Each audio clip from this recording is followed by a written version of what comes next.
What up, YouTube world? This is your host, Hugo, aka Too Much, back with Foster Home Feds and Fighting.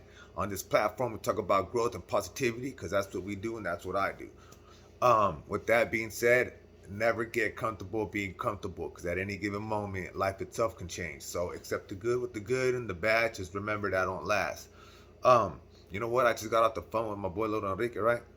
And this brother tells me, man, Hugo, you're my hero. And I'm thinking in my mind, like, I'm your hero. And he said, yeah, man, the stuff you had told me while I was growing up, like, it really helped me go through my situation in prison, you know? It helped me make it through because all the stuff you said was true. And in my mind, I'm thinking, like, man, I only just speak the truth on what I know, what I've learned. So, of course, I'm going to try to drop it down knowledge to my people, right? So, anyways, so that was just kind of making me think about, like, you know what?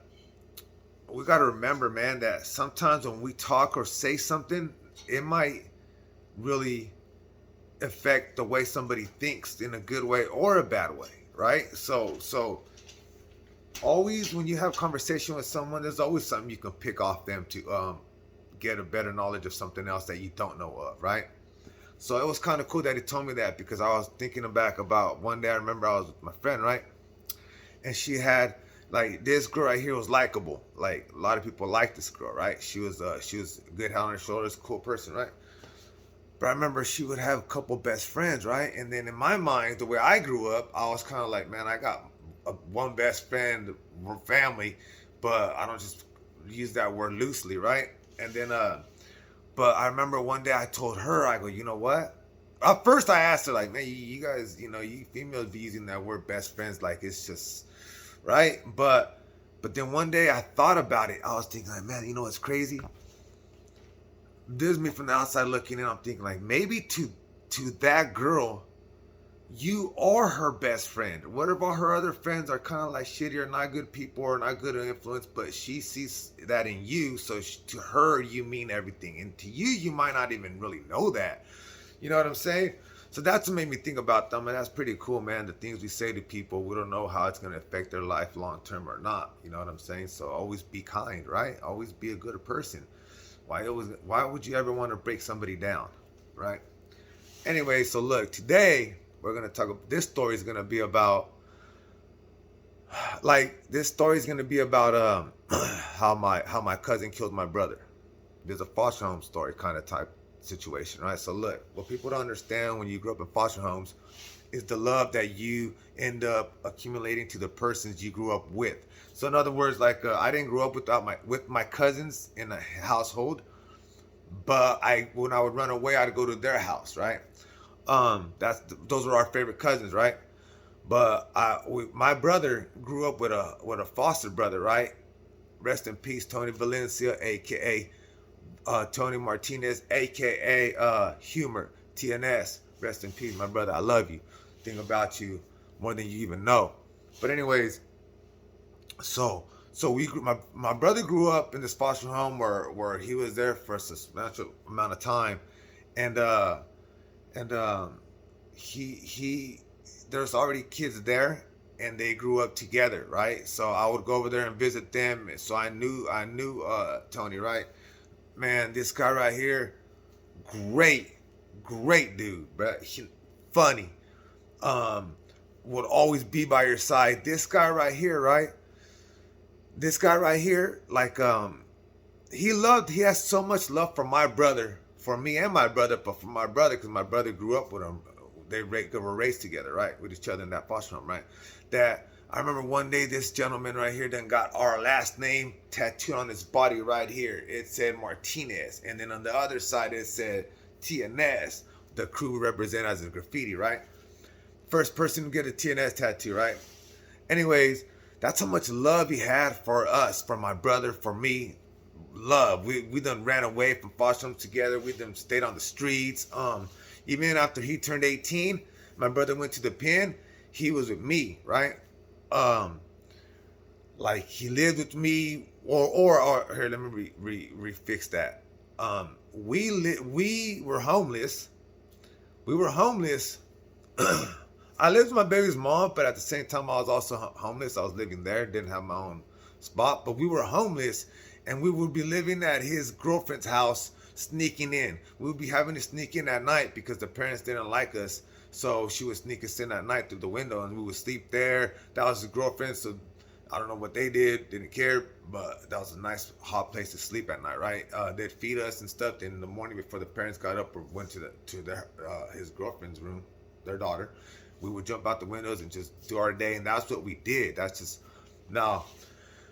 Like I said, man, we grew up with them, so we had a bond. We had a bond more closer than your own blood family did if you didn't grow up with your blood family. So this to me was more family than my other family. And I'm not saying that in a bad way, and I'm not even saying that in a disrespectful way towards my real blood family. What I'm saying is the bond that we had with these individuals that we grew up with as in foster homes, right? You just don't understand. We get it. We've been in that same situation. We don't have parents. We've been abandoned. So we all just together feel like this is love right here, right?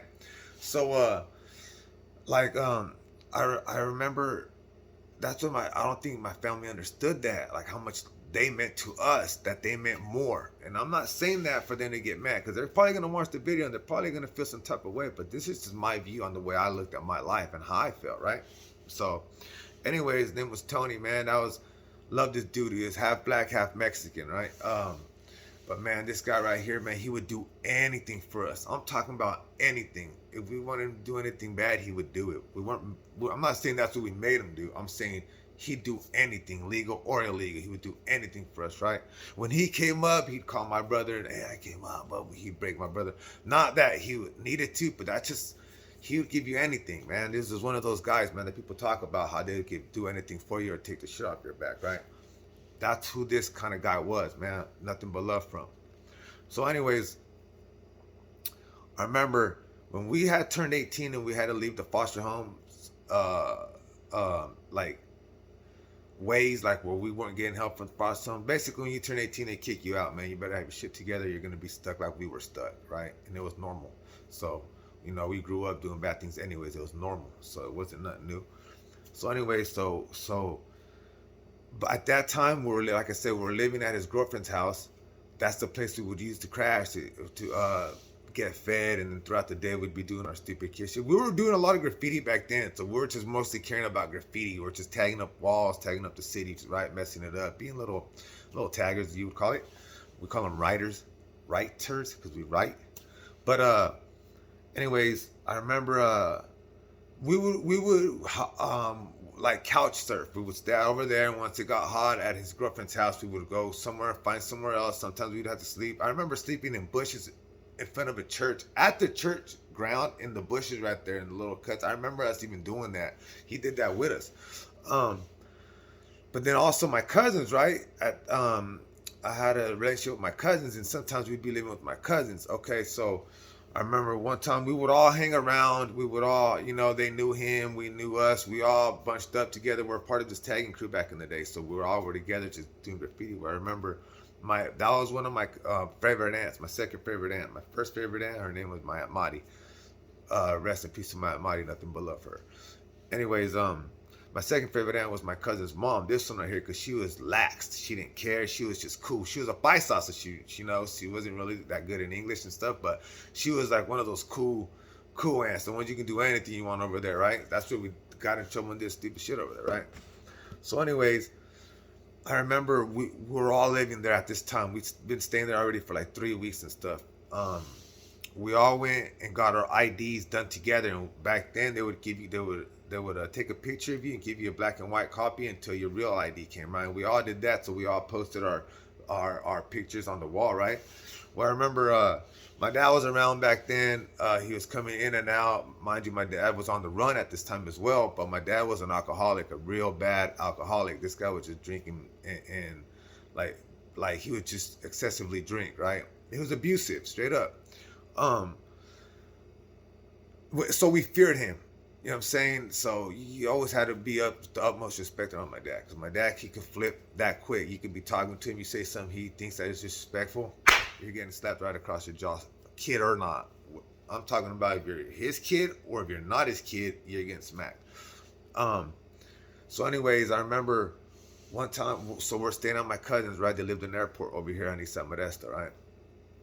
Of Thrasher. And I remember one time, I don't know how it happened. I somehow I think this is back then when we had pagers, because I remember I got a page before I went to the house, and I went to use the phone, and I forgot who had told me this, but they told me that that Tony got shot and killed. So I was like, what? And I couldn't believe this. I was like, what? So I just started crying over the phone when I heard this news. So first thing I wanted to do, we're right by my house, my aunt's house. So I was like, I'm gonna go to my aunt's house.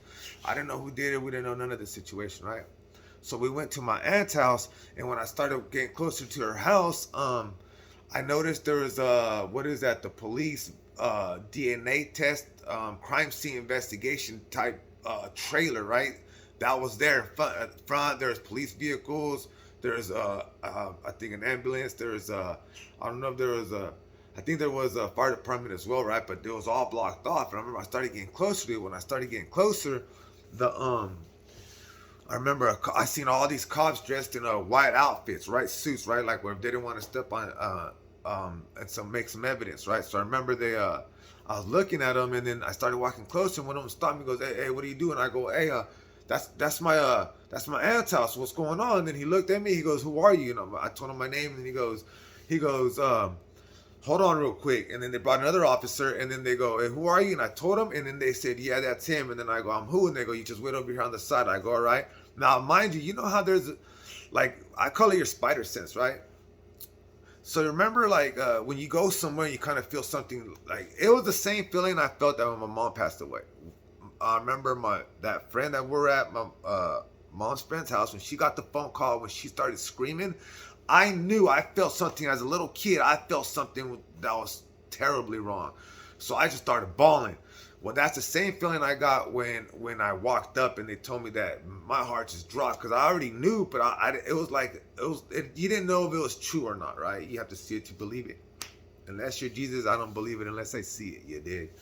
But anyways, so I went there, and when they told me to go to the side, like another cop came up to me and said, yeah. I said my name. He said, yeah. He's like, hey, who are these two people? I'm like, that's my cousin. And they go, okay, who's your cousin? And I told them their names, and they go, okay. They go, and then they said, like, who's Tony, right? And then I said, that's my brother, my foster brother. And they're like, okay. And I go, what happened? They're like, well, someone got hurt. And then I was like, well, what? But they didn't want to give me that much information, right? Well, I seen my aunt, and she was just crying. Then I looked at her, and I asked her, like I said, she don't know English, and I very rarely know just a little bit of Spanish, you know what I'm saying? Just poquito. So I asked her, the best I can, and what's going on. She told me that my cousin Miguel's in jail, right? So I was kind of like, what? And mind you, my dad was there at this time. At this time, this whole incident happened. So I was wondering like where my dad was, and then it turned out to be my cousin ended up shooting my foster brother. I think it said it hit, like the bullet went off and it hit him right here, and I guess it must have ricocheted in his body and killed him. That was one bullet. That was a 22, I think, or a 25. It was a little bullet, one bullet. And this is what I mean when I say you got to be grateful for every opportunity and everything you get in life, because my brother got shot with one bullet and he died off one bullet, right? And my boy, little Enrique, that's why I said it's a blessing. He got shot 12 times that time and one prior to that. So I think it was 13 total, and he lived, but he's paralyzed. But, sometimes God's got to take his children earlier. So like I said, sometimes you don't understand what it means while you're out here. So once you're out here and you go through something, man, you better make the big change, and you better reach for the stars. I heard my coach, he had said something like don't reach for the stars, stand on them. That hit me like, whoa. In other words, shoot, let the stars be the starting point. Reach to the galaxy. Anyways, I just got a little off course. But anyways, like I was saying, so it turned out to be my cousin killed my brother, right? My foster brother. Now, I never to this day never asked. I had hate in my heart. I hated him. Hated my cousin. His little brother, rest in peace, Robert. That was my favorite cousin. He was around my age, so when I would go around the way, we'd be, you know what I'm saying? That was my favorite cousin right there. I did almost anything for my cousin Robert. Everything for my cousin Robert. I put him on, put money in his pockets. We did everything we can for Robert, straight up. But my older cousin, I had hate in my heart. Like he don't know. He never knew. but I distanced myself away from them. So, real quick, my brother that passed away, my foster brother, but he was my brother. Remember, I said we're living at his girlfriend's house.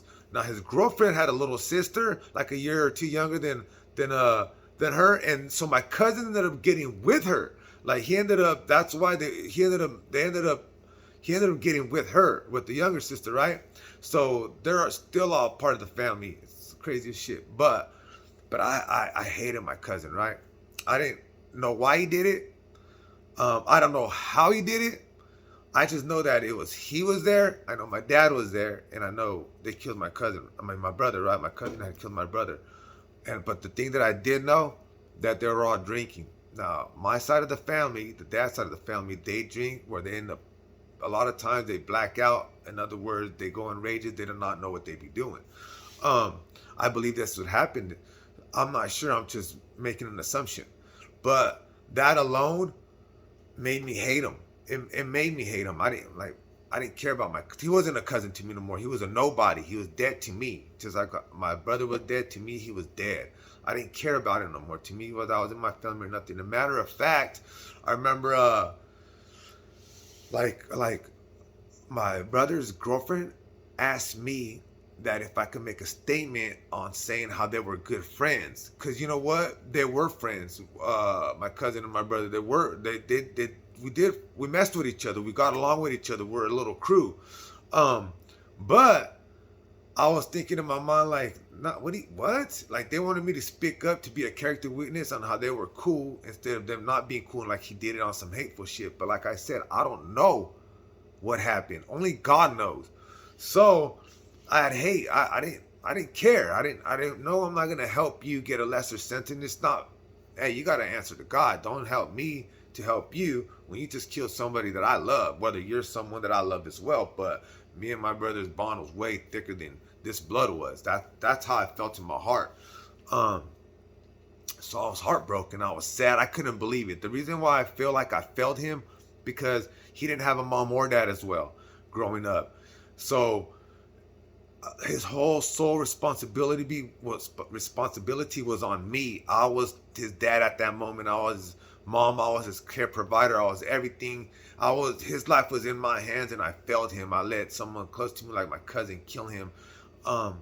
And I feel like I failed it. I wasn't there at the time, and that is why. You know what I'm saying? I wasn't there. He should have went with me. I don't know why he didn't go. He stayed back. He was really cool with my family, like with them. He was cool with my aunt. So, like I said, I really believe in my heart it was the alcohol that was involved that had that situation happen the way it happened.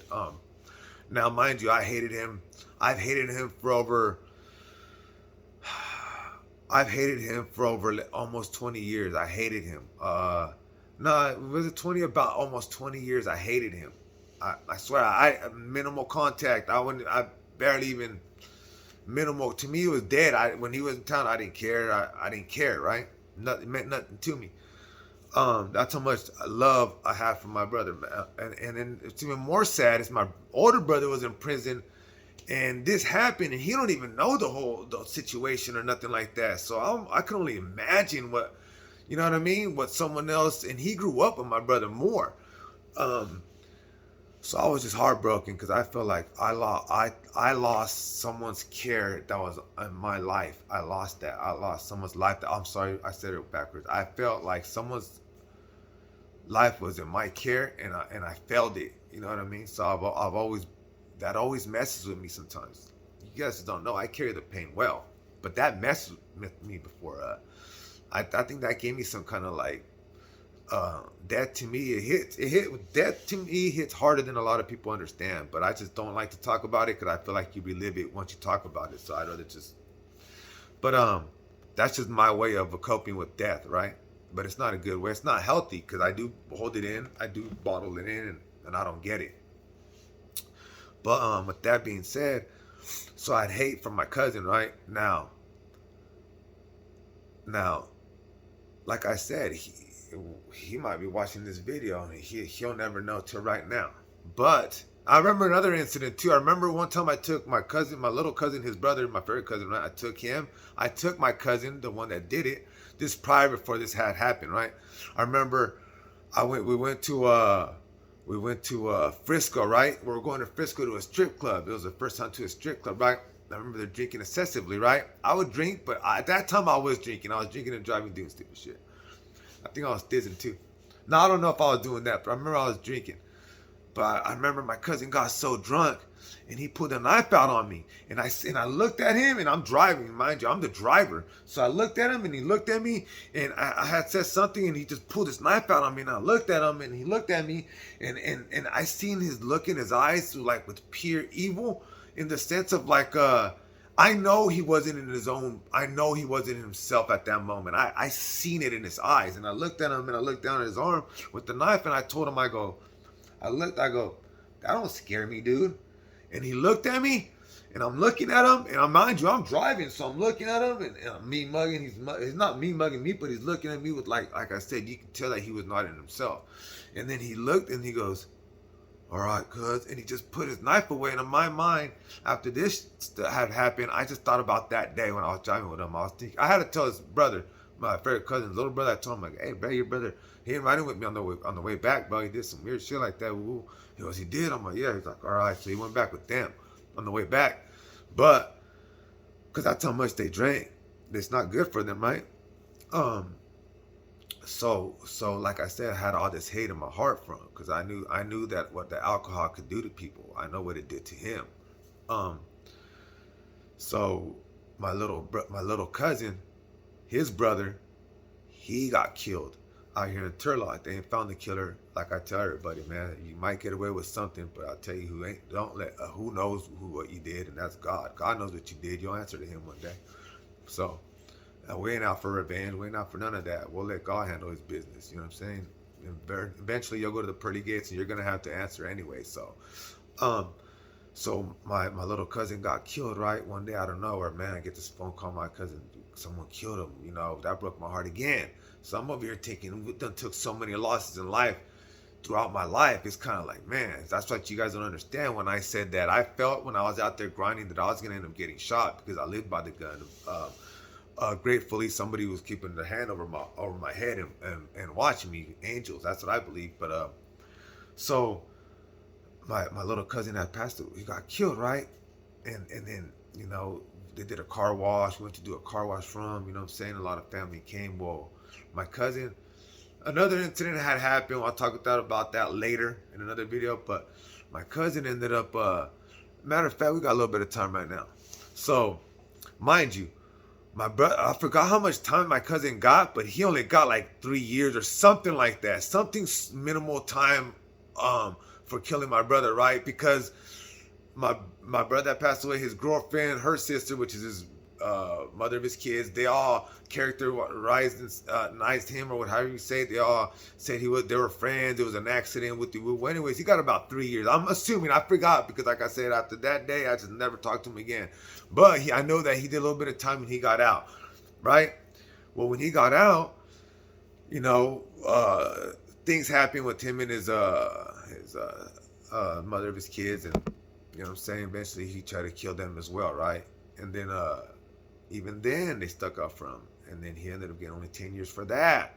You know what I'm saying? So I'm trying to tell you, and I guarantee you, alcohol was involved throughout this whole ordeal. So, but anyways, that had happened, right? All that had happened. Now, fast forward, his brother passes away. He gets killed, right? Well, he's out of my older cousin, the one I don't talk to anymore, ends up getting out of prison or whatnot. Well, his little brother got killed, so we all met up in Oak Delta town, because that's where they're from.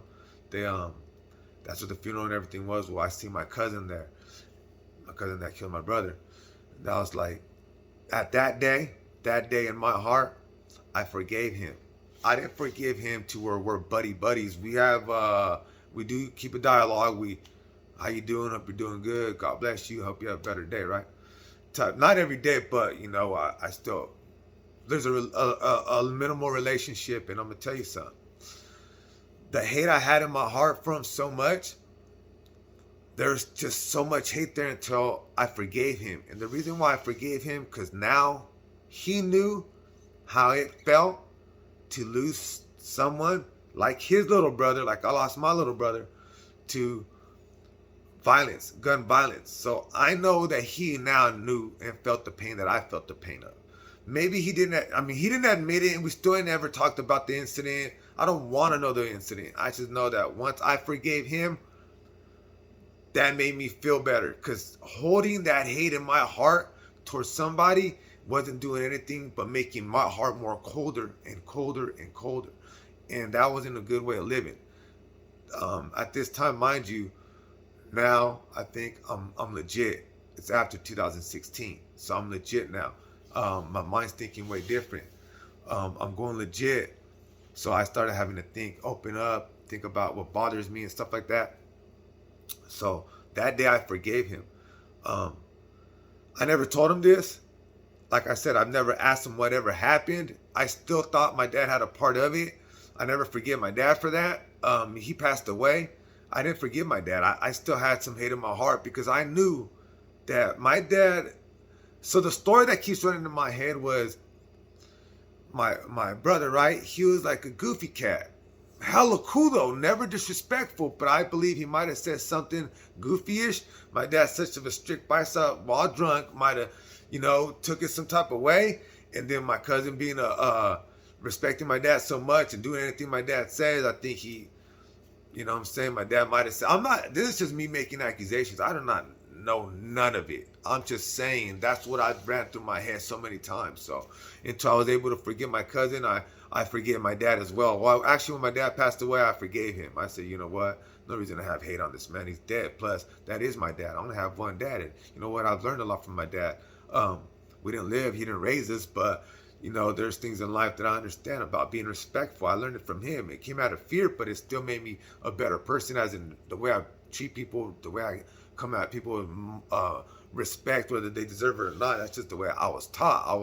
You know what I'm saying? But like I said, me forgiving my cousin at that moment, it took all that hate out of my heart. We would keep a dialogue, like I said. He offered me to come down there to go where he's at. He's down south, and like down south California. And I thought about doing it because I was thinking, like, you know what? There's a way to heal, right? But he was sober then. He wasn't drinking when we were having this dialogue. Well, I started noticing that he was drinking. Going back, that he was on some of his stories, his Instagram, he had liquor or beer, consuming beer. So in my mind, I thought, like, you know what, nah. And that is why, because I don't think anybody's a good person if you can't control your liquor, and that is something that I don't want to go down there and find out the wrong way, telling myself I knew better. You know what I'm saying? So until he will ever quit drinking, that's when I'd have not a conversation, but a better relationship with. But other than that, I don't feel like there needs to be, because I don't think you understand that is your fault right there. That is something that hinders your growth. Is you know what I'm saying, not being able to handle that. And I can't be having that being around me if I'm a changed person, right? So, that's just a real quick story about my cousin killing my brother, man. That affected me throughout life. Conflicted between love of your cousin and your brother, your foster brother, which was my real brother. That's what we call him. That's how I felt. The same love I have for him, like I have for my older brother, just solid, right? The reason why I'm telling this story today, though, is because my uncle, he lost one of his best friends growing up. Rest in peace, Cliff. And then we lost our aunt, Nora, from Oakdale. We lost them within this last week. You never know how your life can be, how quick it could end. Don't ever have hate in your heart and keep it buried under there for somebody. Learn to forgive, and then it'll come off your chest. You'll feel better for real. But you got to really mean to forgive. You can't just say, "Oh, I forgive him." Nah, you got to really forgive in your heart, because that's when you'll feel better. I mean, it seems cliche, but believe me, to me it worked. Might not work for everybody, but it worked for me. So love everybody, man. Be nice to everybody. You don't know, like I said earlier, man, the words that come out of your mouth, you don't know how much it could save someone. Why destroy somebody with your words? Why don't you uplift them? You know what I'm saying? We don't know how long we're going to be here. I take a lot of pictures and videos, and sometimes people might wonder, why do you do that? Because I'm catching a moment that's going to become a memory that's going to live forever. You know what I'm saying? Um, I want my life to reflect on it being bad start, shitty upbringing, bad start. It didn't end that way. The book is still getting told. The story, the movie is still get playing. You know what I'm saying? So, like I said, man. With that being said, you guys love each other, man. Be good. Be good to each other, man. You never know. You know what I'm saying? Other than that, man, I'll see you guys next Saturday. Apologize for being late. You did. And I see you. I see you.